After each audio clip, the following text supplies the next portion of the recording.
जी की क्या है कि सीता जी तो वनवास में गई, राम के साथ थी, अपने हस्बैंड के साथ थी।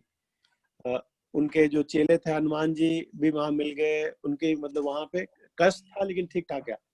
लेकिन लक्ष्मण जी की वाइफ, वो तो ना हस्बैंड है साथ में, और मतलब कि 14 साल तो बहुत बड़ा तपस्या होता है किसी भी हस्बैंड वाइफ के लिए।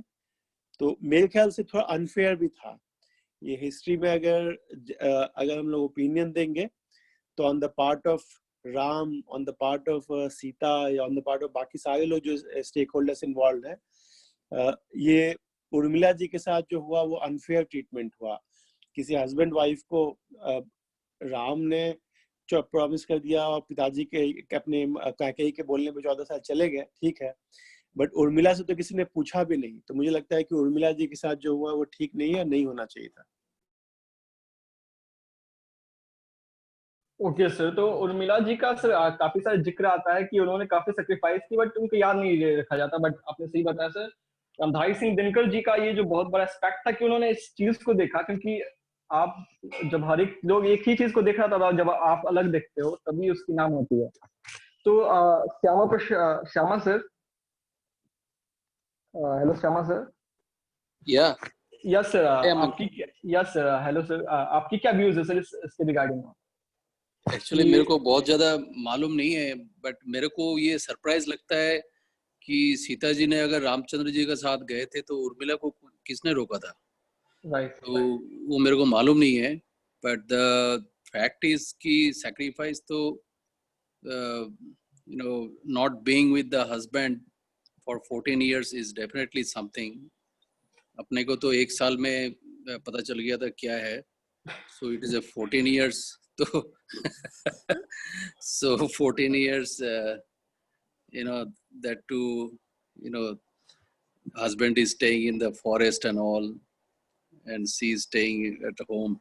It's really tough, but I do not know the real background, means किस लिए उर्मिला जी को भेजा नहीं गया था.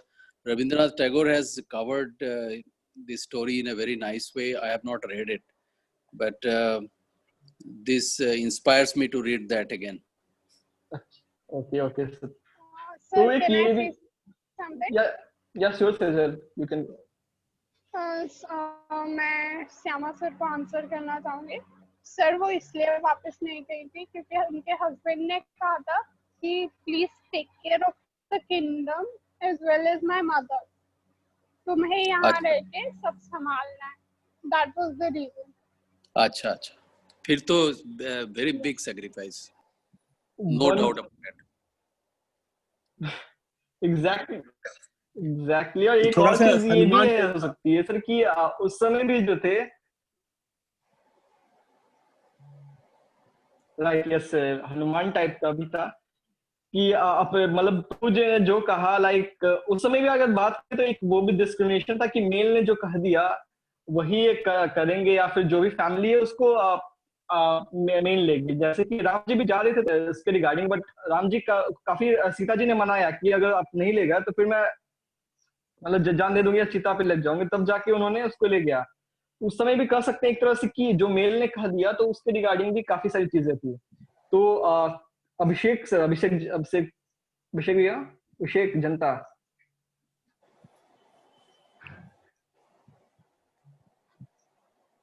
ओके, कोई नहीं। कार्तिकेय सर, आपका क्या व्यूज है सर? कार्तिकेय माथुर, हेलो।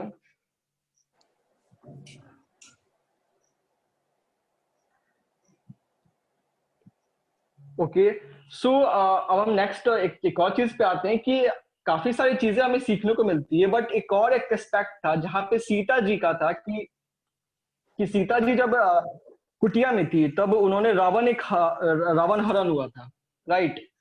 तो वहां पे हम देखते हैं कि लक्ष्मण जी ने वहां पे एक रेखा खींच दी थी कि अगर आप इससे कितना भी कुछ भी हो जाए, कोई भी बुलाने, आप इसके इस लाइन को जो है लाइन ऑफ जो कंट्रोल है उसको लाइन ऑफ कंट्रोल जो एक बैरियर लक्ष्मण रेखा या लक्ष्मण रेखा, उससे आप कंट्रोल मत करना।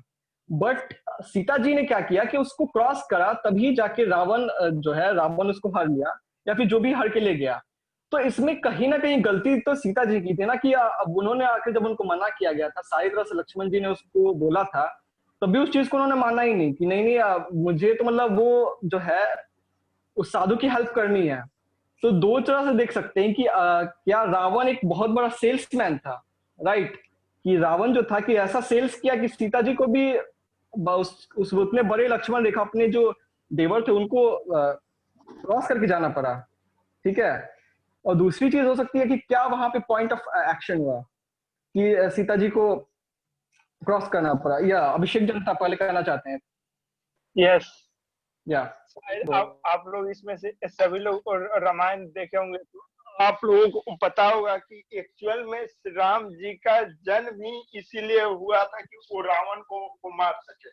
तो जो भी आदमी लास्ट तक रामायण देखे होंगे उनको पता होगा कि वो सीता माता नहीं गई थी, उनका एक छाया गया था, ठीक है। वो ऑलरेडी दो ही आदमी को, भगवान के अलावा दो आदमी को पता था, श्री राम को और माता सीता को, कि हमको ऐसा ऐसा मतलब काम करना है, रावण के पास जाना है, तभी वो मारा जाएगा, ठीक है। तो ऑलरेडी फुल प्लान्ड था। तो ऐसा नहीं कि वहां पे सीता जी के गलती था, वो ऑलरेडी जान बूझ कर गई थी। और पता होगा कि जब सीता जी लौट के आ रही थी तो वो राम जी एक्चुअल अग्निदेव को लेकर गए थे।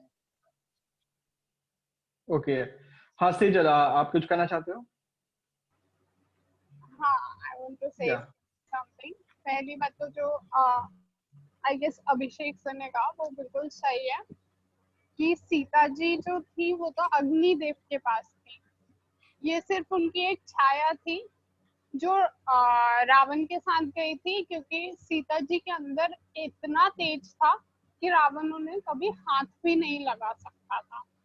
और दूसरी चीज, सीता जी ने वो लक्ष्मण रेखा क्रॉस क्यों की, इसका आंसर है कि जो रावण है वो एक बहुत ही तेज वाले साधु बन के आए थे, तो उन्होंने ये कहा था कि मैं तुम्हारे पति को श्राप दे दूंगा, तब सीता जी ने वो लक्ष्मण रेखा क्रॉस की, क्योंकि कोई भी फीमेल नहीं चाहेगी कि उसकी वजह से उसके पति को कोई भी श्राप मिले। So that's all. ओके, मतलब उनके साथ एक वो था, बट अगर हम लोग एक अलग एस्पेक्ट पे देखें उसको, उस चीज को, कि वो तो एक अंदर का काम हुआ कि उन्होंने चेंज कर दिया, फिर जो भी चीज थी जो हमने रामायण जो देखा होगा या उसके बाद देखा होगा, बट काफी लोगों को ये अंदर की चीजें नहीं पता होती, वो ऊपर ऊपर देखते हैं तो कहते हैं कि ये सीता जी ने लाइन क्रॉस की। तो इसके एस्पेक्ट में आपका अभी के सिचुएशन में, लाइक टुडेज प्रेजेंट जनरेशन में, आपको इस पे क्या कहना है? लाइक अभी की क्या जो लेडीज है, क्या वो लिमिट क्रॉस करती हैं तभी उनके साथ एक ऐसा कुछ होता है, या फिर कोई भी चीजें होती हैं, तो क्या हर एक चीज का एक लिमिट है? क्या इसको अगर हम प्रेजेंट से अगर कनेक्ट कर सकते हैं, तो क्या ये उससे जरूर जुड़ा हुआ है, या जुड़ा हुआ है? या अभिषेक सर कहना चाहते हैं आप? Yes sir. Hello. Yes sir, continue. नहीं, अभी से जोड़ना चाहेंगे तो आज भी मतलब अच्छा कार्य कर, उसका भी यही मानना है, अपने उसका होता है, क्योंकि आपके वॉइस लो करिए ऐसा नहीं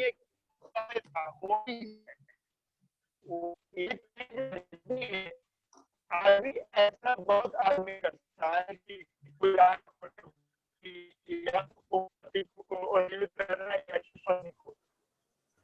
सर आपकी आवाज कट रही है। सिगरेट फिर से ज्वाइन कर लीजिए सर एक बार। अभिषेक सर आपकी आवाज नहीं आ रही है, कट कट के आ रही है। Okay, we have Ravi Kumar. Hello sir, Ravi sir, are you listening? Hello. Yes sir, तो मेरा क्वेश्चन, यस सर, क्या आपका क्या व्यू है सर?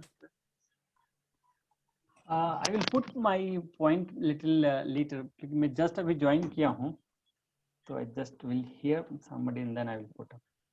Okay, sure sir. या अतुल सर, आप लक्ष्मण रेखा पे मेरा ओपिनियन है कि लक्ष्मण रेखा की जरूरत अगर किसी भी सोसाइटी में पड़ती है तो ये बहुत ही शर्म की बात है कि हाँ, माना कि वो जंगल था, जंगल में कोई भी आदमी मतलब कि जानवर भी होते हैं और हर तरह के सेफ्टी नहीं होता, नॉर्मल लॉ एंड ऑर्डर जंगल में तो होता नहीं है, लेकिन सीता जी को लक्ष्मण रेखा क्रॉस करना पड़ा या इन्होंने किया, बेवकूफ बनाया रावण ने, तो वो उस सोसाइटी के लिए थोड़ा सा नेगेटिव पिक्चर दिखाता है कि किसी मैरिड वुमेन को, और इस लक्ष्मण रेखा को बहुत हम लोगों ने देखा है सीरियल्स में, फिल्म्स में, कि लोग इसको यूज करते हैं रेफरेंस के लिए कि लक्ष्मण रेखा उसने क्रॉस किया। तो लड़की को किसी महिला को लक्ष्मण रेखा का कॉन्सेप्ट क्यों डाला जाता है कि अच्छा तुम शाम को अकेले बाहर नहीं जाओगी या अंधेरे में नहीं जाओगी या घर से बाहर नहीं निकलोगी। तो इस तरह की जो सोसाइटी में चैलेंजेस हैं, ऑब्वियसली अयोध्या के अंदर ऐसा नहीं हुआ था, ये तो जंगल में था, तो जंगल में तो ऑब्वियसली दिक्कत होता है, तो थोड़ा बहुत उतना हार्शली नहीं इस चीज को लिया जाएगा, लेकिन फिर भी लक्ष्मण रेखा खींचना पड़ा, लक्ष्मण ने खींचा और सीता जी ने उस लक्ष्मण रेखा को क्रॉस किया, तो ये काफी सिंबॉलिक है कि बहुत बार सोसाइटी लड़कियों को, महिलाओं को वो लक्ष्मण रेखा उनके आसपास खींचना चाहती है कि इस बाउंड्री को क्रॉस मत करो वरना तुम्हारे साथ कुछ हो सकता है। एंड आई थिंक वो बहुत डिस्टर्बिंग चीज है, और रामायण में भी हुआ, बाद में तो महाभारत का तो हम लोग जानते ही हैं कि द्रौपदी के साथ जो हुआ, या आज के मॉडर्न एज में लड़कियों के साथ कभी कभी होता है। कोई लड़की शाम को अपने किसी इलाके में लाइटेड एरिया नहीं हो, या इवन लाइटेड एरिया में भी कभी कभी तो कुछ भी होता है, निर्भया का केस के पास काफी उस पर अवेयरनेस आ गया कि कोई भी लड़की या महिला अकेले सेफ नहीं फील करती है तो वो सोसाइटी डेवलप नहीं है। एंड इवन दो सोसाइटी में, मॉडर्न सोसाइटी में अलग अलग जगह पे अलग अलग लेवल ऑफ सेफ्टी है, डेवलपमेंट है, तो असली डेवलप वो पार्ट दुनिया का वही है जहाँ की रात के अंधेरे में भी, जंगल में भी कोई लड़की, कोई महिला या कोई भी इंसान बाहर जा सके। हाँ, जंगल में माना कि ज्यादातर जो फॉरेस्ट के जो रिजर्व्स होते हैं, तो वहाँ पे अच्छे जंगलों में क्या होता है कि लायंस या जो भी जंगली जो जानवर होते हैं, लायंस या भालू या जो भी है, तो सेफ्टी का थोड़ा फैक्टर होता है। लेकिन अगर सोसाइटी में किसी भी अच्छी सोसाइटी में अगर कोई लड़की सेफ नहीं फील कर रही है, चाहे जंगल में हो चाहे घर के अंदर में, महल के अंदर में, वो सोसाइटी में बहुत सैड रिफ्लेक्शन है। एंड आई थिंक इसके लिए सोसाइटी को सोचना चाहिए, स्पेशली लड़कियों को नहीं, लड़कों को, कि कैसे हम अपनी बहनों को, अपनी माओं को, अपनी गर्लफ्रेंड को, अपनी परिवार के जितने भी महिलाएं हैं उनको हम कहीं भी सेफ फील करा पाए। और उसके लिए उपाय भी हैं, बहुत strict punishment, law and order, light होना चाहिए, सिक्योरिटी, एक फोन आजकल आ गया कि कभी भी इमरजेंसी में अचानक आप कॉल कर सकते हो, 911 या इंडिया में शायद 100 नंबर है, तो ये सारे प्रिकॉशंस होने चाहिए और बनाने की जरूरत है। लेकिन सीता जी के समय भी ऐसा था जो कि परफेक्ट सोसाइटी था, एज पर हमारे हिस्टोरिकल के हिसाब से सोसाइटी, सतयुग was like the ideal society के, एकदम सब कुछ परफेक्ट था। तो लेसन यही है कि परफेक्ट न था, न है और न होने वाला है। परफेक्शन के डायरेक्शन में हम लोग जा सकते हैं, लेकिन सोसाइटी में हमेशा कुछ ना कुछ चैलेंजेस रहेंगी, और हम लोग को एज ए इंडिविजुअल्स हम लोग को इंश्योर करना होगा कि हम अपनी सेफ्टी का ध्यान रखें और दूसरों की इज्जत करें या प्रोटेक्ट करें। Okay, alright sir. या शमा सर कुछ कहना चाहते हैं? सर या इसमें, या Atul is correct, you know, ये थोड़ा नेगेटिव जाता है actually in today's context. If I have to answer your question कि भाई उस टाइम लक्ष्मण रेखा इसलिए दिया जाता था कि भाई एक तो जंगल में थे, the situation was so different, and that can not be brought in today's scenario कि भाई you know we need to protect the women. we have to means male figures has the right to protect. Yeah, protect करना चाहिए, it's fine, but ऐसा नहीं है कि the women of today's world need any special protection from men. You know, एक तो जो अपना ऑटोमेशन जितना भी हो गया है and all those things, तो एक दिन हम लोग डिस्कशन किए भी थे कि इतना ज़्यादा चाहिए नहीं, because I see so many pilots, you know, women pilots and all those things. They are flying the plane, they are protecting all the passengers. So ये आज का डेट में if I have to answer your question that how much it is relevant, I do not know, but I see in a different way that Lakshman Rekha is about a behavior.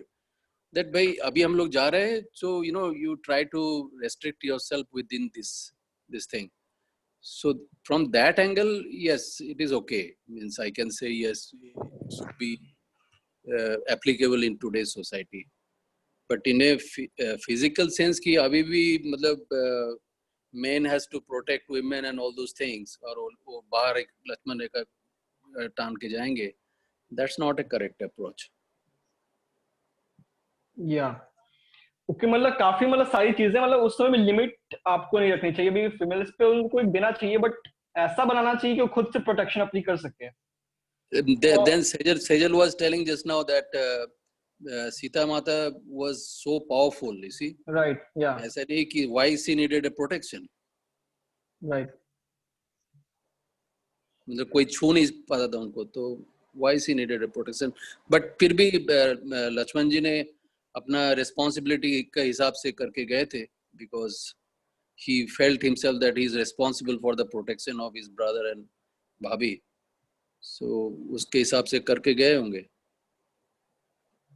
एक और चीज बोलना चाहूंगा मैं कि ये लक्ष्मण रेखा एक concept को रिफ्लेक्ट करता है, बाउंड्री की. सोसाइटी में हम लोग दूसरों की बाउंड्री डिफाइन करने की कोशिश करते हैं कि बेटा क्या कर सकता है, नहीं कर सकता है, बेटी क्या कर सकती है, नहीं कर सकती है, या कोई भी रिश्ते में कौन क्या करेगा, बॉस क्या कर सकता है और एम्प्लॉय क्या नहीं कर सकता है. तो ये जो बाउंड्रीज डिफाइन करने के जो क्वेश्चन थोड़ा ब्रॉडर टॉपिक पे ले आ रहा हूँ, तो लक्ष्मण रेखा भी एक बाउंड्री को सिग्निफाई करती है कि लक्ष्मण जी ने अच्छे सेंस में, अच्छे का पर्पस के लिए एक बाउंड्री डिफाइन किया. अब वो किसी इंसान से प्रोटेक्ट करने के लिए या जानवर से प्रोटेक्ट करने के लिए क्या क्या, ये वी कांट जज, वी कांट नो. एक बाउंड्री उन्होंने ड्रॉ किया in all good intentions with all ये थिंग, अच्छी बात है. लेकिन हम उसको आज की सोसाइटी के समय कि हम बाउंड्रीज बहुत जरूरी है कि लड़की हो या लड़का, लोगों की, या बच्चा हो या बूढ़ा, बाउंड्रीज रिस्पेक्ट करना चाहिए. कि सामने वाले, जो कि हम लोग पहले भी एक टॉपिक में डिस्कस किए थे काफी हॉटली, कि किसी लड़की के बाउंड्री को आपने क्रॉस किया, उसको आपने क्या कहते हैं, ये फील करा दिया कि वो अनसेफ है, या आपने उसको टच कर दिया, या आपने उसको इतना घूर दिया कि उसको अनकंफर्टेबल फील गई, तो वो बाउंड्री क्रॉस करना है मेरे ख्याल से. और बाउंड्रीज को हम लोग को क्रॉस नहीं करना चाहिए. सोसाइटी को या नॉर्म्स डेवलप करना चाहिए कि कैसे लोगों की बाउंड्रीज को हम लोग प्रोटेक्ट करेंगे. क्या सॉरी मैं आपके बीच में बोला सर, बट होपफुली आप एग्री करते हैं श्यामा जी. No, it's true. Yeah. या ओके, तो काफी सारी चीजें थी, मतलब इसको करंट एस्पेक्ट में भी हमने देखा. नेक्स्ट चीज ये आता है कि लक्ष्मण जी का, लक्ष्मण जी ने बिना किसी चीज को देखे हुए अपनी वाइफ को छोड़ दिया, अपनी खुद जो है वो राम जी के साथ चल दी है. तो उनका क्या एस्पेक्ट होता है, लाइक उन्होंने भी काफी सारे सैक्रिफाइसेस किए हैं, और उन्होंने बिना किसी चीज को देखे हुए, मतलब उनको कुछ भी ना, उनका ये भी नहीं था कि उनको रावण को मारना, या फिर बहुत सारी चीजें उनके साथ नहीं कनेक्टेड थी, ठीक है, बट एज ए केवल भाई के लिए उन्होंने अपना सारी चीज छोड़ दिया. तो उस पे क्या व्यूज है आप लोग के? या Abhishek sir, you want to say something? Yes, वो एकदम सही किया. मान लीजिए कि आप ही का फैमिली मेंबर में, मेरे फैमिली मेंबर में ऐसा भी होता है ना, जिसको अपना बाप से भी ज्यादा जाता है.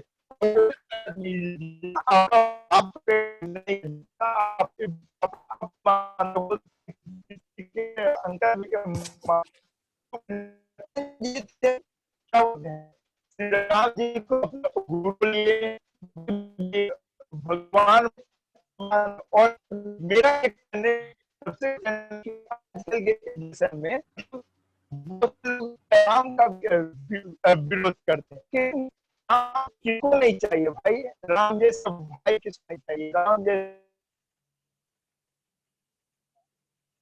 वॉइस आपकी ब्रेक हो रही है शायद आप, या Sejal you want to say something? मेरा आवाज कट रहा है सर। अब सही आ रहा है, या अब सही आ रहा है आवाज आपकी? हम यही बोल रहे थे कि मतलब मेरा एक क्वेश्चन है कि आखिर आज के समय में लोग राम का विरोध क्यों करते हैं? राम जैसा पति किसको नहीं चाहिए, भाई किसको नहीं चाहिए, बेटा किसको नहीं चाहिए, कि जिसका जो राजा बनने वाला है और एक बार कहने पे हंसते हंसते वो वनवास चला गया। फिर भी लोग मतलब अगर उनको नहीं मानते हैं तो एक स्टोरी मान कर ही चले, लेकिन मेरे को वो लगता है कि रामायण से और महाभारत से बड़ा सीख इस दुनिया में कुछ भी नहीं दे सकता है, कुछ भी नहीं। Yeah, okay. Yeah, Sejal, you want to say something?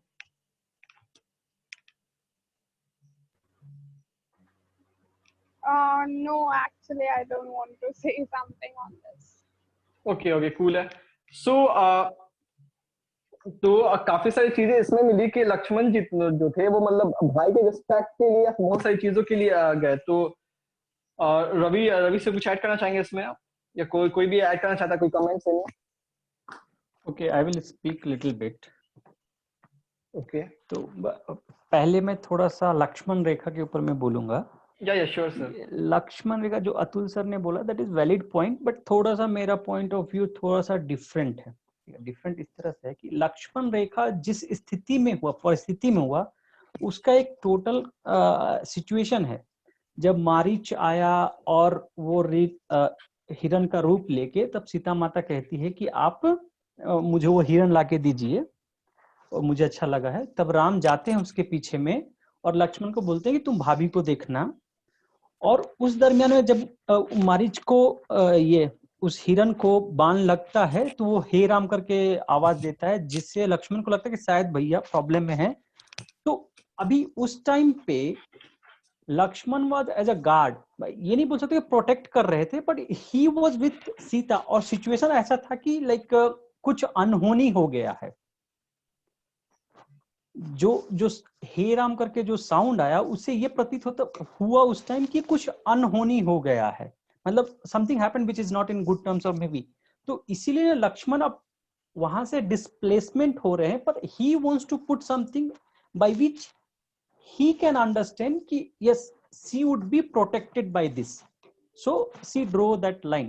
So that Lakshman Rekha is never anything, in my opinion it's never related to anything in terms of limitations or limiting the people or something.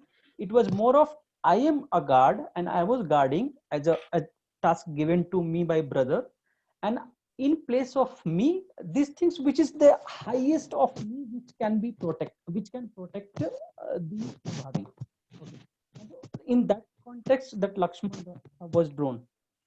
Okay, so and to be particular, if you want to have a Lakshman Rekha, it is not at all, I think in my opinion it is related to anywhere men and women, but it is more of yes, every people need to have Lakshman Rekha with their thought process, with their behavior, with their mind. Did it also say how to adopt saying no in many situations? It also says how to like up to what limit you have to accept something, and then you draw a Lakshman Rekha to deny. Let's say every individual do have an aura, a vicinity through which any interference come to that aura, then he suddenly will feel like that person's not feel good. So that is a circular boundary in every body. That is also we call at in a psychological language we call it as a Lakshman Rekha. Like you need to have a boundary through under that anybody comes in if you feel uncomfortable. So it is more of to protect the comfortness of the persons or the situation. This is my point with respect to Lakshman Rekha. Now the second question is with respect to Lakshman, see, the main character in Ramayana is Ram. Okay. So as Abhishek was telling, of course everybody desire, because Ram is the only person on this earth as of now who played every role, particularly as a role model. Like if he was a son, so he is a best son. He was a king, he was a best king. He was a father, which he wanted to, but I don't know. Again, that's a question. Okay. So like that, everybody perceives him as like, I want to have a son like Ram, or I want to have a husband like Ram. I want to have a father like Ram.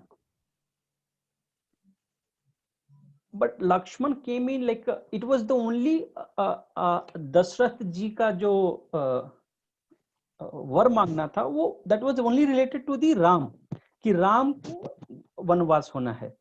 That was not related to Sita, that was not related to Lakshman, Bharat and Shatrughan. But Bharat और शत्रुघ्न उस time पे जब राम जा रहे थे वनवास के लिए, उस टाइम पे भरत और शत्रुघ्न तो थे नहीं वहां पे. तो ये भी हो सकता है कि वो नहीं थे इसलिए भी नहीं गए, पर Lakshman was there, so he decided कि नहीं, मैं भी भैया के साथ ही जाऊंगा. And so, and Sita was of course, she was lady of Ram, so she decided to go along with husband rather than staying alone. लेकिन वहीं पे लक्ष्मण की पत्नी ये चीजें नहीं कर पाई, वो अकेले ही महल में रही, मे बी फॉर 14 years. सो एक वो भी है, एक सेक्रीफाइस का जो नेचर होता है ना, पर्सन्स टू पर्सन्स डिफर करता है. This is what my take on this one. Okay. Any comments from anyone?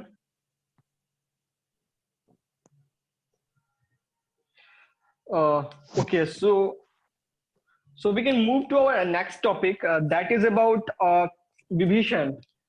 Vibhishan को हम लोग एक तरह से देखते हैं, रामायण में काफी इम्पोर्टेंट कैरेक्टर उन्होंने भी प्ले किया करा था, क्योंकि और उनको काफी लोग ये कहते हैं कि काफी लोग उनको अच्छी नजर से देखते हैं, काफी लोग उनको गंदी नजर से भी देखते हैं कि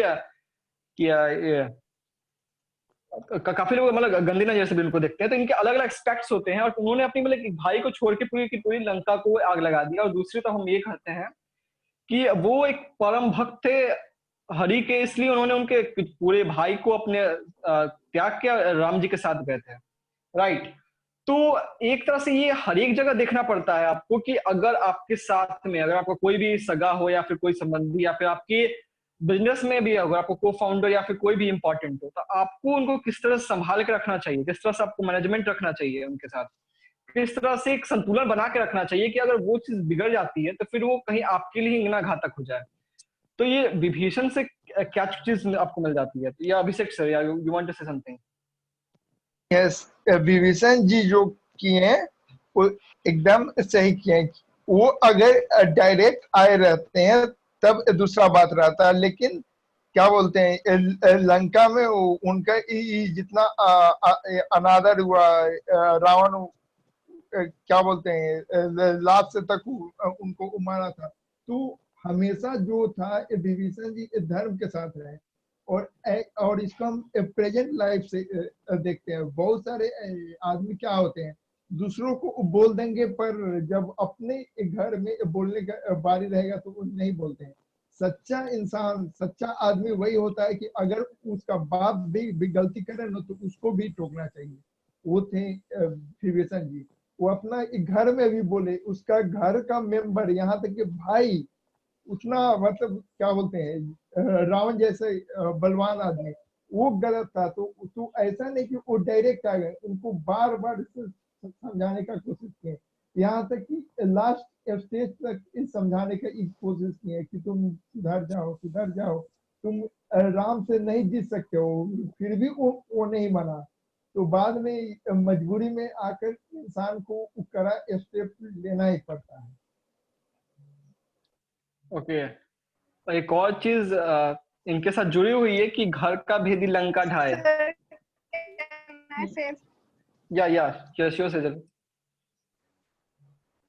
ओके, मैं भी वही बोलने वाली थी, घर का भेदी लंका ढाए. तो ये स्पेशली मुहावरा जो है वो विभीषण जी के लिए बनाया गया.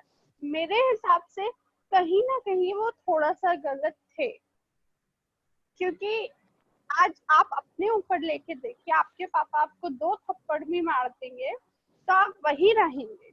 और अगर हम रामायण से ही उदाहरण लेना चाहते हैं तो हम उनका ले सकते हैं जो रावण के एक और भाई थे, कुंभकर्ण। हाँ एग्जैक्टली, कुंभकर्ण। तो उन्हें भी तो रावण जी ने कितना चिल्लाया था, जबकि वो भी रावण को समझा ही रहे थे। तो लेकिन तब भी उनने कहा कि मैं अपने भाई के लिए अपने प्राण भी दे सकता हूँ। तो आप दोनों एक्सपेक्ट में देखिए तो विभीषण जी कहीं ना कहीं गलत थे, और विभीषण जी ने अपना पूरा साइड डिसाइड कर लिया था। ऐसा नहीं है कि उनने एक बार हेल्प करके छोड़ दिया। उन्होंने जो रावण जी के बेटे थे उनका जो क्या बोलते हैं उसको, हवन होने वाला था, उसके बारे में बताया। हाँ, हर चीज के बारे में उन्होंने उसे बताया। अगर वो नहीं बताते तो शायद ये चीज संभव ही नहीं हो पाती। तो इसमें कहीं ना कहीं हाँ, विभीषण जी ने यही काम किया है कि उनने अपने घर को ही डुबाया है। और ये तो फिर मैं इसको ऐसे कहूंगी कि अगर हम प्रेजेंट एरा के हिसाब से देखें तो कहीं ना कहीं इट्स लाइक अ सिचुएशन जब आपका ईगो हर्ट हो जाता है और आप अपनी साइड चेंज कर लेते हो। नहीं आई डोंट से एग्जैक्टली हम बता रहे हैं, अगर एक घर में बाप आतंकवादी हो जाए ना तो उस समय बाप को भी एक गोली मार देना सही होता है, ठीक है। तो वो गलत होता है। उनको पता था विभीषण जी को कि राम के साथ युद्ध का क्या रिजल्ट होगा, उतना बड़ा इस लंका का विनाश हो जाएगा। उनको वो रिजल्ट पता था कि वो राम के साथ नहीं जीत सकते हैं। वो क्या बोलते हैं, उनको पता चल गया था, फिर भी उस समझाने की कोशिश कर रहे थे तो वो नहीं समझ रहा था। तो मेरा तो यही कहना है कि अगर घर में भी आपके कोई आतंकवादी पैदा होता है तो या तो उससे अलग हो जाइए, नहीं तो उसको मार दीजिए, ताकि एक आदमी के कारण पूरा घर सर्वनाश ना हो जाए। जो क्या बोलते हैं लंका में हुआ, उतना बड़ा लंका, रावण जब मरा तो मतलब एक बेटा तक नहीं बच गया था उसको आग देने के लिए। वही होता है, एक आदमी जब नालायक होता है तो या तो उसे किनारा कर लीजिए, नहीं तो उसको मार दीजिए, कोई अदर ऑप्शन नहीं है। इसमें अगर आप हाँ टेक्निकली बोलिए। सर मैं अपना पॉइंट कंप्लीट कर लूं प्लीज। अगर आप इतना टेक्निकली बात कर रहे हैं तो रावण ने जो किया, कहीं ना कहीं उसे रावण को ये काफी अच्छे से पता था कि उनकी मृत्यु जो है वो राम जी के हाथों लिखी है। और सिर्फ उनकी ही मृत्यु नहीं, उनका पूरा कुल का विनाश राम जी के हाथों में था। तो उन्होंने तो भले, और सर वो आतंकवादी नहीं थे, आई वुड लाइक टू से, क्योंकि उनका सिर्फ एक ही अपराध था, उनसे बड़ा ज्ञानी पुरुष नहीं है। उन्होंने कैलाश पर्वत उठाया था जबकि शिव जी ने उस पर पैर रख रखा था। तो वो बहुत ज्ञानी थे, उन्होंने बहुत तप किया था अपनी जिंदगी में, और उन्हें जो मिला था वो उनका कमाया हुआ था। उन्होंने किसी से भीख नहीं मांगी थी उसके लिए। तो उनकी सिर्फ एक ही गलती, सर मेरे को पॉइंट तो कंप्लीट करने दीजिए प्लीज। तो उनकी सिर्फ एक ही गलती थी कि उन्होंने जब कमाया उसका उनमें अहंकार आ गया था। और सर आप देखेंगे तो रावण के कुल में जितने थे वो सारे बहुत विनाशकारी थे। तो जो सृष्टि का विनाश होने वाला था, इसलिए विष्णु जी ने राम का अवतार लिया था। तो ये सब तो फिक्स्ड था, इसलिए कहीं ना कहीं रावण ने उस चीज को नहीं रोका और उन्होंने धीरे धीरे अपने पूरे कुल का विनाश करवाया और उसके बाद वो खुद मृत्यु उन्होंने ली। तो ये मेरा पॉइंट है। अब सर आप बोल सकते हैं। अभी किसको बोलना है? हेलो एक सेकेंड। हम बता रहे हैं कि उस समय आतंकवादी दाऊद इब्राहिम जैसा एक कोई नहीं होता था। उस समय आतंकवादी राक्षस होता था, ठीक है। तो उस समय कोई सैयद सलाहुद्दीन और दाऊद इब्राहिम कोई नहीं था। उस समय का आतंकवादी रावण और मेघनाथ ही था। पुजारी था सही है, लेकिन अहंकार, अहंकार भी एक अपने आप में बहुत बड़ा आतंकवाद है, ठीक है। तो अहंकार भी इंसान को नाश करने के लिए बहुत बड़ा हथियार है। तो मेरा इस पे ये कहना है अभिषेक कि रावण में अहंकार था, गलत था, उसने किया, लेकिन जो विभीषण ने जो किया, उनको अपने भाई को कन्विंस नहीं कर पाए कि नहीं ये आप गलत कर रहे हो। भाई विभीषण का भी ईगो हर्ट हुआ कि उनके भाई ने उनको इंसल्ट किया, जो भी किया, लेकिन विभीषण ने जो काम किया उसको दुनिया उसी वे में देखती है कि आपको अपना सत्ता नहीं मिला या आपको अपना रिस्पेक्ट नहीं मिला आपके भाई से, राजा से, तो आप दुश्मन के साइड में जाकर मिल गए। जो अभिषेक ने बोला कि दुश्मन में साइड में जाकर मिल गया, राम के टीम में जाके आपने सारे सीक्रेट्स जाके दे दिए।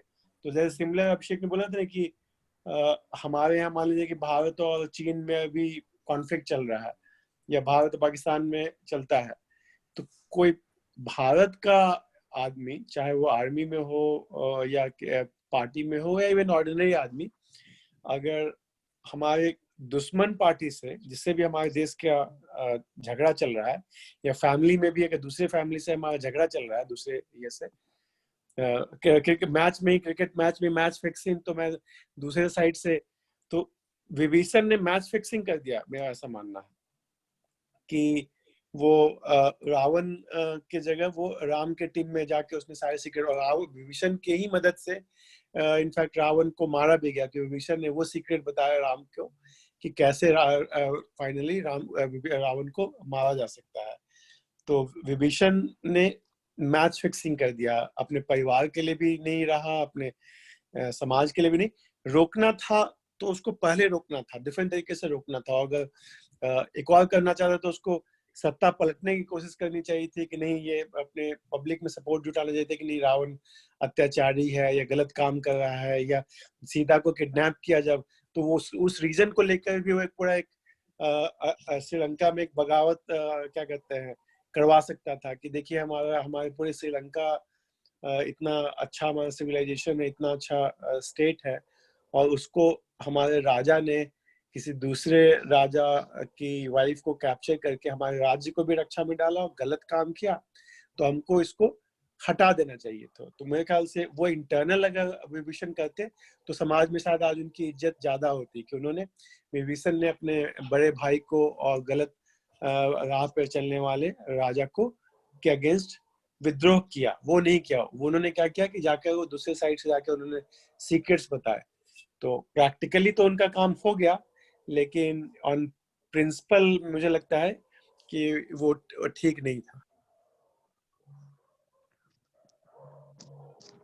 Okay, any more comments anyone? जी, इस पे मेरा एक थॉट है, थोड़ा सा डिफरेंट है एक्चुअली। अच्छा, इसमें से कितने लोग लगता है कि रावण एक गलत आदमी था? सर मुझे बिल्कुल नहीं लगता है। एक रामायण को अगर आप कॉमन स्टोरी की तरफ पे देखेंगे, अगर भगवान का जो पार्ट है वो अगर निकाल दे उसमें से, तो रावण एक ऐसा शख्स था जो उस दरमियान द्वापर में सबसे स्ट्रॉन्गेस्ट आदमी था। त्रेता में सबसे स्ट्रॉन्गेस्ट आदमी था। तीनों लोक पे राज करता था, सारा देवता उनके अंडर में थे। बाली राजा का भी जो उल्लेख है, बाली एक ऐसा राजा था जिसके सामने कोई शत्रु खड़ा नहीं होता था। वैसे राजा को वो 6 महीना अपने कांख के अंदर दबा के रखा। शंकर जी, मतलब लक्ष्मी जी, जितना भी है, सरस्वती माँ, आप उल्टा बोल रहे हैं आप, ठीक है। यस सर, रावण, बाली जी ने रावण को कांख में दबा के रखा था। नहीं, बाली को रावण ने रखा था। नहीं सर, बाली जी ने रावण को रखा था। हाँ, बाली ने रखा था। बाली ने दबा लिया था कांख में। अच्छा ठीक है, मैं वेरीफाई करूंगा थोड़ा सा मे भी।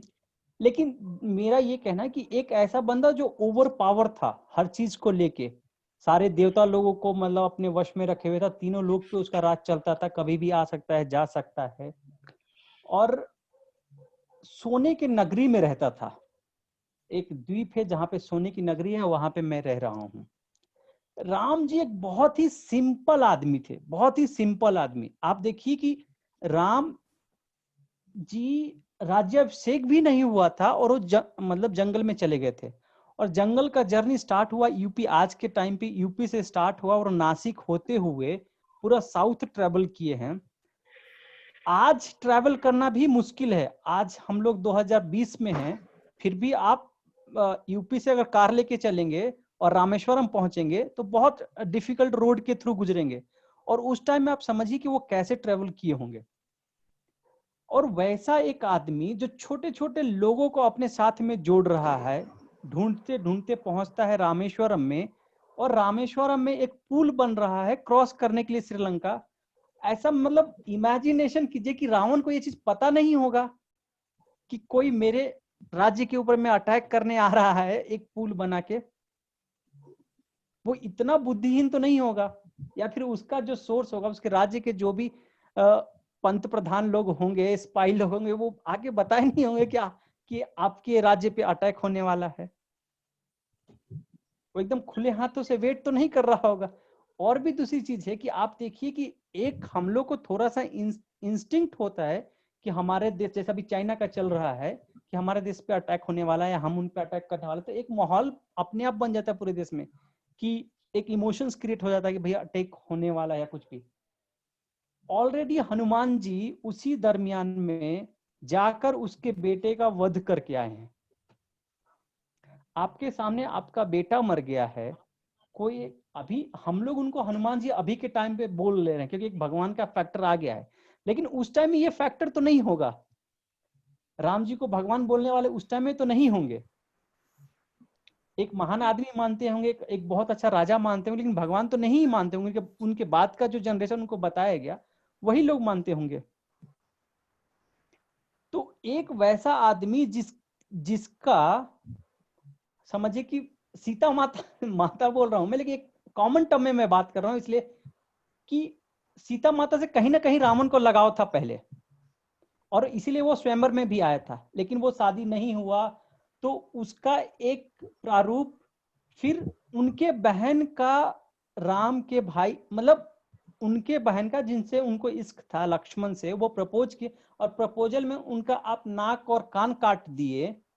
और ये चीज जब आपको पता चलेगा एज ए ब्रदर, आपको आपका खून में उबाल नहीं आएगा कि उस आदमी के साथ मैं कुछ करूं या ना करूं। और जब आखिरी में आपको पता चलता है कि ये आदमी वही है जो सीता को भी लिया और जो मेरे सिस्टर का नाक कान काटा है, जो भी पता चला, वो आदमी मतलब रिटेलिएट करेगा ही करेगा, क्यों नहीं करेगा, हक है उसका। मेरा ये मानना है। और ये स्टोरी रामेश्वरम में दो स्टोरी चलती है। रामेश्वरम में एक तरफ राम को भी पूजा जाता है, दूसरी तरफ रावण को भी पूजा जाता है। एग्जैक्टली श्रीलंका में पूजा जाता है रावण को। श्रीलंका में भी राम को पूजा जाता है और रावण को भी पूजा जाता है। रामेश्वरम में राम को भगवान की तरफ पूजा जाता है और रावण को प्रकांड पंडित की तरफ पूजा जाता है कि मतलब इनसे बुद्धिजीवी इस दुनिया में आज तक कोई पैदा नहीं हुआ इस पृथ्वी पे। और वही अंतोगत राम का भी शब्द वही था, श्री राम का शब्द भी वही था। लक्ष्मण जब वो सैया पे थे मृत्यु के दरमियान, तब लक्ष्मण को राम जी लक्ष्मण को बोलते हैं कि इनसे विद्वान आज तक पैदा न हुआ है न होगा, सो आप जाइए और उनसे शिक्षा लीजिए। और दूसरी तरफ एक राम थे, मतलब ये स्टोरी इस तरह से कि एक आप विलन इसलिए बन जाते हैं रावण कि एक बहुत ही मजबूत पावरफुल आदमी जो रूल कर रहा है डिक्टेटर की तरह, और एक छोटा सा इंसान जो धीरे धीरे मतलब कहीं पे भी पिक्चर में नहीं है, और वो धीरे धीरे अपने आप को इतना स्ट्रांग कर लेता है कि उस डायनेस्टी को ही पूरा खत्म कर देता है। जैसे कि आप बोल सकते हैं एक गांधी जी का अस्तित्व और एक ब्रिटिशर्स का अस्तित्व। ब्रिटिशर्स रूल कर रहा था उस टाइम पे, इंडिया में नहीं ऑल ओवर वर्ल्ड में, through power, through military, through पैसा। और गांधी जी ऐसे छोटे छोटे जो लोग हैं, जो गांधी जी भी एक जब स्टार्ट हुए थे तो गांधी जी एक छोटा ही आदमी थे, एक जस्ट मतलब बैरिस्टर थे जो कहीं पे कुछ झेले, फिर इंडिया में आए, बोले कि हम इनके अगेंस्ट में रिवोल्ट करेंगे, और एक से बहुत लोग हैं, बहुत से पूरा देश में छा गए, और फिर बाद में उनके मरणोपरांत तो एक महान आदमी बन गए। तो इसी तरह से मुझे ये कहानी, ये माइथोलॉजी इस तरह से ही दिखता है कि ना राम बहुत बड़े थे और न रावण, लेकिन दोनों एक दूसरे के पृष्ठ में समान रूप से थे। लेकिन हाँ, जब हम कहानी को पढ़ते हैं या कोई भी कहानी को लिखता है तो हमेशा एक मेन पात्र होता है उसी की, और एक मेन विलन होता है, और उसकी इर्द गिर्द पूरा स्टोरी रिवॉल्व करता है। तो ऐसा कुछ मेरा मानना है। रवि जी, आपने दो तीन चीजें बोले, उस पर मैं थोड़ा ओपिनियन देना चाहूंगा कि नंबर 1, आपने लास्ट से स्टार्ट करता हूँ, आपने जिस इंसान का नाम लिया गांधी, तो गांधी को कोई महान नहीं मानता था। गांधी को जिस हिस्ट्री में हम लोगों को पढ़ाया गया कि महान था, गांधी जैसा घटिया इंसान हिस्ट्री में नहीं हुआ, रावण भी नहीं था। उसका रीजन डिटेल बता सकता हूँ, बट टॉपिक से अलग हो जाएगा। जहां तक रावण की बात है, तो रावण हो या किसी को, आपको स्वयंवर में आप हार गए, आपको सीता जी नहीं मिली, आपको पसंद थी, वो सबसे सुंदर थी उस जमाने में, तो आप किसी में रिजेक्ट हो गए, तो इसका मतलब नहीं ना कि आप किसी एक आपकी शादी या किसी गर्लफ्रेंड ने रिजेक्ट किया, या जहाँ पे आप शादी की आपकी बात कोशिश कर रहे थे नहीं हुआ, तो इसका मतलब कल को उसकी शादी किसी और से हो गई, सीता की राम से हुई, राम ने वो जो स्वयंवर में जो धनुष उठाया और जीते, तो आप कल को आप उसको आपकी जो क्रश थी, आप जाके उसको किडनैप कर लोगे, आप उसको ये करोगे, तो वो बहुत गलत किया था। जहां तक शूर्पणखा की बात है, हाँ, लक्ष्मण ने जो इनका शूर्पणखा का नाक कान काटा या जो हुआ, वो कहानी बिल्कुल है कि आपकी बहन के साथ कोई ऐसा करेगा तो रावण का गुस्सा होना भी जस्टिफाइड है। लेकिन उसके पहले का रूट कॉज तो ये था ना कि रावण ने सीता को रावण का पहले से ही सीता पे ये था, क्रश था, और रावण इस बात को लेकर काफी था। तो मुझे लगता है कि रावण ने गलत किया, कितना भी ज्ञानी हो, कितना भी शक्तिशाली हो, लेकिन जितने पावरफुल लोग होते हैं ज्यादा चांसेस होता है उनके गलत काम करने का, क्योंकि उनमें जाते इतना ज्यादा अहंकार होता है, इतना ज्यादा ईगो होता है कि कुछ भी करें तो चलेगा। तो रावण में वही हो गया था, बहुत ज्यादा नॉलेज बहुत था उसके पास, लेकिन विजडम नहीं था। विजडम नहीं था कि टू जज कि मैं किसी पढ़ाई स्त्री के पे गलत निगाह से नहीं देखूं या उसको किडनैप नहीं करूं। तो कुछ गलत काम किया तो उसका फल उसको मिला। तो रावण को, आप दुनिया के सबसे नॉलेजेबल आदमी हो, अल्बर्ट आइंस्टाइन हो, लेकिन आप गलत काम करोगे तो आपको सजा मिलना चाहिए, और राम ने सजा दिया, जैसे भी दिया अच्छा किया। बाली के साथ भी सेम था, बाली को भी सुग्रीव के भाई थे, बाली को भी कंपटीशन था सुग्रीव से, तो फिर बाली ने गलत किया, बाली ने सुग्रीव की वाइफ को उठा लिया था। तो रामायण बहुत इंटरेस्टिंग कहानी है, मतलब बहुत इंटरेस्टिंग स्टोरी है, उसमें बहुत सारे कैरेक्टर्स हैं, and like any other suspense thriller mystery novel, बहुत सारे उसके इंटरप्रिटेशंस है। और एक जो लास्ट में एंड करूंगा कि जो कि रवि जी भी शायद एग्री करेंगे कि इतिहास या कहानी लिखता हुआ ही जो लड़ाई जीतता है, तो चूंकि राम जीत गए तो शायद अब इन्होंने तुलसीदास ने और उसके पहले वाल्मीकि ने जो स्टोरी लिखी विक्टर के पर्सपेक्टिव से लिखी, राम के प्रति से, बट वही अगर राम नहीं जीत पाते, मान के चलते हैं कि वो ह्यूमन थे, तो फिर उस पर कहानी में हो सकता है कि राम एक विलेन के रूप में उनको देता, रावण को हीरो बनाया जाता। तो history is written by the people who win the, मतलब कि जो जीत जाते हैं वो लोग कहानी लिखते हैं। I agree sir. वो भी एक एंगल था। ये एंगल आप जो गांधी की बात कर रहे थे ना, उसमें भी बहुत प्रूफ होता है।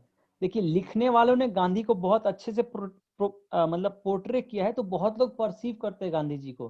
लेकिन कुछ लोग हैं, जैसे एक था गांधी, एक बुक है इंडिया में जो अभी बैन है, अगर वो कोई पढ़ ले तो वो गांधी का एक अलग ही रूप है जिसको कोई नहीं, मतलब नहीं परसीव करना चाहे। जैसे कि उनका बायोग्राफी पढ़ना भी काफी है, उनके बायोग्राफी में भी गंदी गंदी चीजें लिखी हुई हैं। हाँ, कि आप हिटलर को बोल देते हैं गलत, लेकिन हिटलर के डिसीजन के कारण जितने मौत हुए उससे कहीं ज्यादा गांधी जी के डिसीजन के कारण मौत हुए हैं। एब्सोल्युटली। जब अपना डिवीजन हुआ तो ऑलमोस्ट 10 लाख लोग मरे थे। आज के जमाने में 10 लाख फिर भी एक नंबर है, लेकिन उस जमाने में 10 लाख लोगों का मरना मतलब बहुत ज्यादा हो गया कि किस तरह का मतलब कत्लेआम हुआ होगा। और प्योरली जो गांधी का जो पावर का जो थर्स्ट था ना, रावण से भी ज्यादा। क्यों? क्योंकि गांधी का क्या था कि पावर मुझे चाहिए, भारत कैसे चलेगा हम डिसाइड करेंगे, पाकिस्तान कैसे चलेगा हम डिसाइड करेंगे। यही चीज कहीं हद तक हमारे आफ्टर इंडिपेंडेंस जो चीज हुआ उसमें वो मेंटालिटी ना आगे के लीडर्स में रह गया। जैसे मान लीजिए पंडित जी थे, या फिर मतलब लाल बहादुर शास्त्री का तो नहीं बोलूंगा, बहुत कम टेन्योर के लिए रहे हैं, लेकिन उनको मरवा दिया गया ना, ये लाल बहादुर ये जो शास्त्री को नेहरू मरवा दिया फैमिली गया। था ये हमेशा से रह गया। आज जो मोदी जी हैं इनके पास में एक डिटर्मिनेशन वाला मतलब थॉट है कि मैं नहीं करना, मुझे कॉम्प्रोमाइज नहीं करना है, कि मुझे ये चाहिए तो चाहिए, चाहे उसके लिए जो करना पड़े।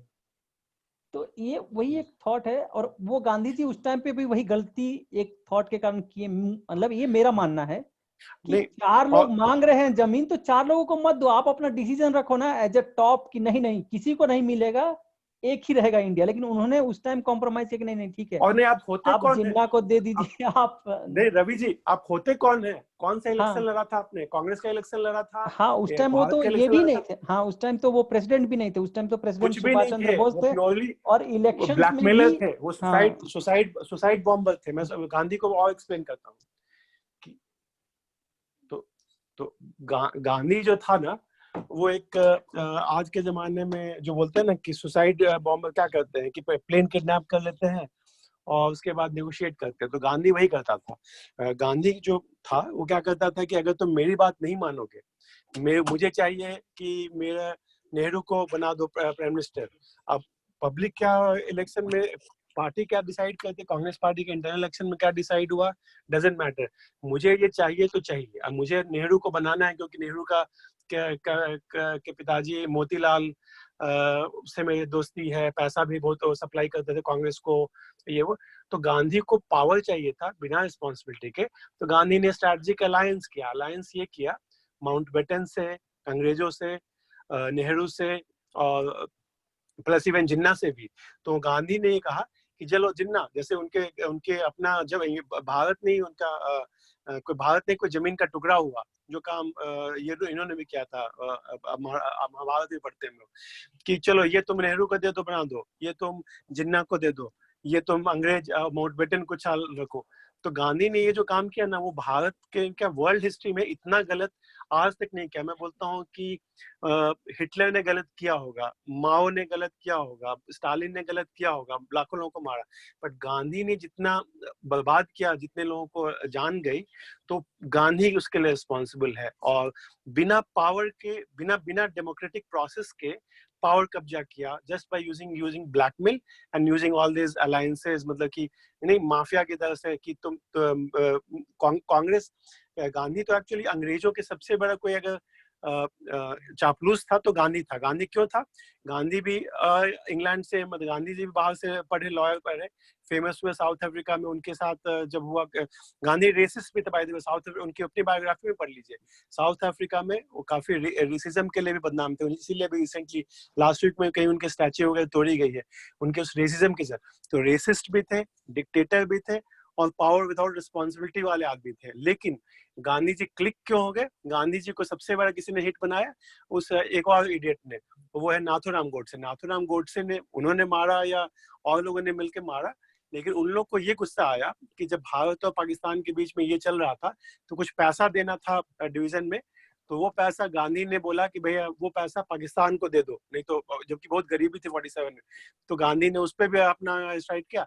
तो इस बात पे नाथूराम को बहुत गुस्सा आया कि तुमने हमारा पैसा, इतने गरीबी में उतना पैसा तुम पाकिस्तान को दो, तुम पाकिस्तान के लिए काम कर रहे हो कि भारत के लिए काम कर रहे हो? और गांधी ने बहुत साफ साफ, बहुत जगह पे उनके, आप लोग पढ़ोगे डिटेल में, बहुत जगह उन्होंने साफ साफ लिखा है कि उनका पहला प्यार, वो उनको बहुत ही नॉन सेकुलर आदमी थे, बहुत कम्युनल थे। तो उन्होंने साफ साफ बोला है कि हर हिंदू जो होता है वो कायर होता है, डरपोक होता है, ये होता है, और मुस्लिम जो होता है वो थोड़ा बहादुर होता है, स्ट्रांग होता है, और इस तरह की चीजें लिखी।